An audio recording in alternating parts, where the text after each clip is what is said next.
പരസ്യപ്രചാരണം അവസാനിക്കാൻ 10 നാൾ മാത്രം ബാക്കി നിൽക്കെ ഡീൽ ആരോപണം വിടാതെ മുന്നണികൾ. സിപിഐഎമ്മിന് ബിജെപിക്കും പുറമെ എസ്ഡിപിഐയുമായും ഡീലുണ്ടെന്ന രമേശ് ചെന്നിത്തലയുടെ ആരോപണം തള്ളിയ മുഖ്യമന്ത്രി യുഡിഎഫ് നുണപ്രചാരണം നടത്താൻ മത്സരിക്കുകയാണെന്ന് തുറന്നടിച്ചു. മുഖ്യമന്ത്രിയുടെ വിമർശനങ്ങൾക്ക് മറുപടി പറഞ്ഞ വി.ഡി. സതീശൻ ആർഎസ്എസ് നേതാക്കളെ ആദ്യം കണ്ടത് പിണറായി തന്നെ എന്ന് തിരിച്ചടിച്ചു. അതിനിടെ ഡൽഹിയിൽ ആം ആദ്മി പാർട്ടി അട്ടിമറിച്ച് ബിജെപിക്ക് അവസരമൊരുക്കിയത് കോൺഗ്രസ് ആണെന്ന് ആരോപിച്ചു. CPIM general secretary M A. ബേബിയും വിവാദത്തിൽ കക്ഷിയായി. ഡീൽ ആരോപണത്തിൽ കൊണ്ടും കൊടുത്തും മുന്നേറുകയാണ് എൽഡിഎഫും യുഡിഎഫും. ഇതുവരെ ബിജെപി ഡീലിൽ ശ്രദ്ധ കേന്ദ്രീകരിച്ച കോൺഗ്രസ് നേതാക്കൾ എസ്ഡിപിഐയുമായും സിപിഎമ്മിന് ബന്ധമുണ്ടെന്ന ആരോപണത്തിന് മൂർച്ച കൂട്ടുകയാണ്. നരേന്ദ്രമോദിയും പിണറായി വിജയനും തമ്മിൽ നേരിട്ട് ഉണ്ടാക്കിയ ഒരു തെരഞ്ഞെടുപ്പ് സഖ്യമാണ്. നരേന്ദ്രമോദി ആഗ്രഹിക്കുന്ന എന്താണ്? കോൺഗ്രസ് അധികാരത്തിൽ വരരുത്, കോൺഗ്രസ് മുക്ത ഭാരതം. കേരളത്തിൽ മുഖ്യമന്ത്രി എന്താണ് ആഗ്രഹിക്കുന്നത്? അവർക്ക് തുടർഭരണം ഉണ്ടാകണം, യുഡിഎഫ് വരരുത്. എന്നാൽ യുഡിഎഫ് നുണപ്രചാരണം നടത്താൻ മത്സരിക്കുകയാണെന്നായിരുന്നു ആരോപണങ്ങൾക്ക് മുഖ്യമന്ത്രിയുടെ തിരിച്ചടി.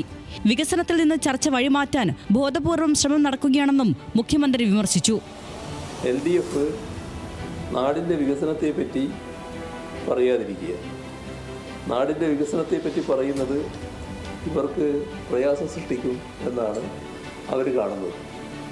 അതിനുവേണ്ടിയുള്ള ചില കുതന്ത്രങ്ങളാണ് ഇപ്പോൾ പ്രയോഗിച്ചുകൊണ്ടിരിക്കുന്നത്. പ്രതിപക്ഷ നേതാവ് വി.ഡി. സതീശൻ ഗോൾവാൾക്കർ ചിത്രത്തിന് മുൻപിൽ താണുവണങ്ങിയത് ഏത് ഡീലാണെന്ന് മുഖ്യമന്ത്രി ആവർത്തിക്കുന്നതിനിടെ ആർഎസ്എസ് നേതാക്കളുമായി ചർച്ച നടത്തിയത് ആരെന്ന് മറുചോദ്യം ഉന്നയിക്കുകയാണ് സതീശൻ. അടച്ചിട്ട മുറിയിൽ ശ്രീഎമ്മിന്റെ സാന്നിധ്യത്തിൽ ആർഎസ്എസ് നേതാക്കളുമായി ചർച്ച നടത്തിയത് 1-ാം നമ്പർ കാർ മാറി വേറെ കാറിൽ വന്ന് മസ്കറ്റ് ഹോട്ടലിൽ വെച്ച് നിങ്ങൾക്കറിയാലോ. ഞാൻ മുഖ്യമന്ത്രിയുടെ മുഖത്ത് നോക്കി നിയമസഭയിൽ ചോദിച്ചില്ലേ, മുഖ്യമന്ത്രി മറുപടി പറഞ്ഞു. ഡീൽ ആരോപണത്തിൽ രാഹുൽ ഗാന്ധിയെ കടന്നാക്രമിച്ച് സിപിഎം ജനറൽ സെക്രട്ടറി എം.എ. ബേബിയും രംഗത്തെത്തി. ഇരിക്കുന്ന കൊമ്പ് മുറിക്കുന്ന പണിയാണ് കോൺഗ്രസ് ചെയ്യുന്നതെന്ന് ഡൽഹിയിലെ ബിജെപി വിജയം ചൂണ്ടിക്കാട്ടി M A. Baby News Malayalam cross ഫയറിൽ പ്രതികരിച്ചു. ആർഎസ്എസിനെ പ്രതിരോധിക്കാൻ കേരളത്തിൽ ജീവൻ വെടിഞ്ഞ സിപിഎം പ്രവർത്തകരുടെ കണക്ക് രാഹുലിനും ഖാർഗെയ്ക്കും അറിയാമോ എന്ന ചോദ്യവും എം.എ. ബേബി ഉന്നയിച്ചു. കേരളത്തിൽ ആർഎസ്എസിനെതിരായ സമരത്തിൽ എത്ര സിപിഐഎം സഖാക്കൾക്ക് ജീവൻ വെടിയേണ്ടി വന്നു എന്നുള്ളതിൻ്റെ കണക്ക് ഖാർഗെയ്ക്കോ രാഹുൽ ഗാന്ധിക്കോ അറിയാമോ? ആ എണ്ണം എത്ര കോൺഗ്രസ്സുകാർ ആർഎസ്എസിനെതിരായിട്ടുള്ള സമരത്തിൽ കേരളത്തിൽ ജീവൻ വെടിഞ്ഞിട്ടുണ്ട്? കോൺഗ്രസിന് ആർഎസ്എസുമായിട്ടൊരു ബന്ധമുണ്ട് കേരളത്തിൽ. എന്താ അത്?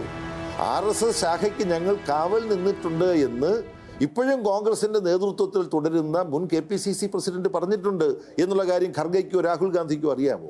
അതിനിടെ യുഡിഎഫിന്റെ ഡീൽ ആരോപണം തള്ളി എസ്ഡിപിഐ രംഗത്തെത്തി. മത്സരിക്കാത്ത 95 മണ്ഡലങ്ങളിൽ ആരെ പിന്തുണയ്ക്കണമെന്നത് തീരുമാനിച്ചിട്ടില്ല.